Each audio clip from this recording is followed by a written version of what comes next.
బాలాజీ నాయకు sir, Balaji నాయకు మధు నాయక్ ఎవరో కాదు, ఇద్దరు అన్నదమ్ముళ్ళు వాళ్ళు. సొంత చిన్న పెద్ద పిల్లలు రామావతులు పాలోళ్ళు, అంటే రామావత్ తండ అని ఉంటది, అందులో అంతా అన్నదమ్ముల పిల్లలే ఉంటారు.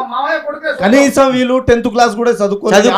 10th ఫెయిల్ అంట చెప్పారు. వీళ్ళు ఇప్పుడు బాలాజీ నాయక్ వాళ్ళ తండ్రి ప్యాగాటో నడుపుతాడు మా ఊరు నుంచి మల్లెపల్లికి. మరి ఇంత జరుగుతుంది నల్గొండ ప్రాంతంలో, మరి ఆ ప్రాంతానికి చెందిన మంత్రి ఏం చేస్తుంది సార్? మీరు వెళ్ళలేదా? మంత్రి దగ్గర బాధితులు వెళ్ళారు సార్. మీరు వెళ్ళలేదా? మేము ఎందుకు వెళ్తాం సార్? మేము సంబంధించిన అధికారుల దృష్టికి తీసుకుపోయినాం.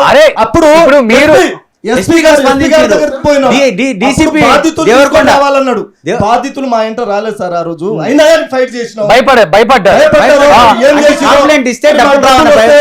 భయపడ్డారు సార్. ఈ రోజు ఎట్లా వచ్చారు బాధితులు బయటికి చెప్పండి. పోలీసు స్టేట్మెంట్ ద్వారా పోలీసు వాళ్ళు అలర్ట్ అయ్యారు. ఒత్తిపట్ల గ్రామంలో అవేర్నెస్ ప్రోగ్రామ్ పెట్టారు.